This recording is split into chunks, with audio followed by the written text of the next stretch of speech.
रविवार इंदौर और India versus New Zealand का वो मैच जहां सिर्फ एक मैच नहीं बल्कि पूरी सीरीज दांव पर होगी। सीरीज इस वक्त 1-1 की बराबरी पर है और अब फैसला होना तय है। खास बात यह है कि ये मैच इंदौर के होलकर स्टेडियम में खेला जाएगा, वही मैदान जहां भारत ने आज तक वनडे क्रिकेट में कभी हार का स्वाद नहीं चखा है। यहां खेले गए सभी 7 वनडे मैच भारत ने जीते हैं और यही वजह है कि ये मैदान टीम इंडिया के लिए किसी किले से कम नहीं माना जाता है। ऐसे में भारत की कोशिश साफ होगी इस रिकॉर्ड को कायम रखते हुए सीरीज अपने नाम करना।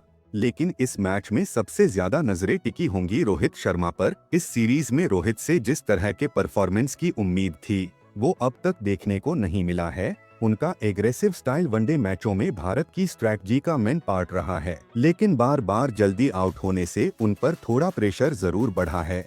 रोहित जानते हैं कि बड़े टूर्नामेंट्स से पहले ऐसे मौके बहुत मायने रखते हैं। डिफिकल्ट सिचुएशन में पारी संभालना हो या टीम को जीत की ओर ले जाना, कोहली लगातार भरोसा दिलाते आए हैं। आने वाले महीनों में इंग्लैंड दौरा और 50 ओवर के बड़े टूर्नामेंट्स को देखते हुए फैंस यही चाहेंगे कि इस मैच में रोहित और कोहली दोनों अपने पुराने रंग में नजर आएं। अब अगर टीम कॉम्बिनेशन की बात करें तो सबसे इंटरेस्टिंग सवाल यही है कि प्लेइंग 11 में नीतीश कुमार रेड्डी और आयुष बदोनी में से किसे मौका मिलेगा। नीतीश एक ऑलराउंडर हैं और फास्ट बॉलिंग भी कर सकते हैं, लेकिन उनका यूज बॉलिंग में बहुत कम किया जाता है। दूसरे मैच में उन्हें वाशिंगटन सुंदर की जगह मौका मिला था, लेकिन ना बल्ले से और ना ही गेंद से वो खास इफेक्ट छोड़ पाए। वहीं आयुष बदोनी एक भरोसेमंद मिडिल ऑर्डर बैट्समैन हैं और ऑफ स्पिन भी कर सकते हैं। इंदौर की कंडीशंस उनके गेम के फ्रेंडली मानी जा रही हैं। अगर बदोनी को मौका मिलता है तो ये उनका वनडे डेब्यू होगा, लेकिन टीम मैनेजमेंट चाहे तो नीतीश को एक और मौका देकर उन पर भरोसा भी जता सकता है। बॉलिंग में भी भारत एक मेन चेंज कर सकता है। बाएं हाथ के तेज गेंदबाज अर्शदीप सिंह को टीम में शामिल करने से इंडियन टीम और बैलेंस हो सकती है। होलकर स्टेडियम की पिच पर सिर्फ स्पीड नहीं बल्कि डाइवर्सिटी ज्यादा इफेक्टिव होती है और अर्शदीप इसी मामले में खास माने जाते हैं।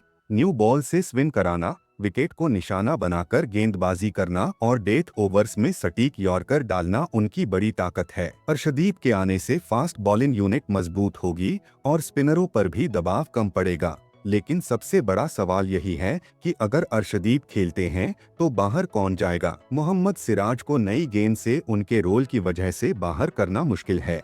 ऐसे में कंडीशंस और टीम की जरूरतों को देखते हुए प्रसिद्ध कृष्णा को बाहर बैठना पड़ सकता है। जहां तक बैटिंग ऑर्डर की बात है तो किसी बड़े चेंज की पॉसिबिलिटी बहुत कम नजर आती है।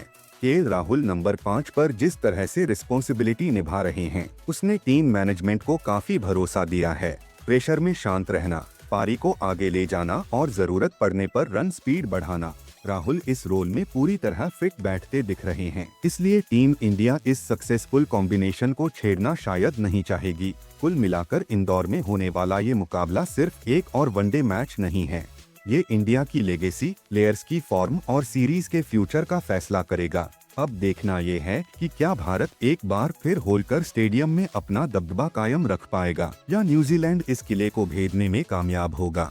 फैसला कुछ ही घंटों में होगा, लेकिन रोमांच पूरी दुनिया देखेगी।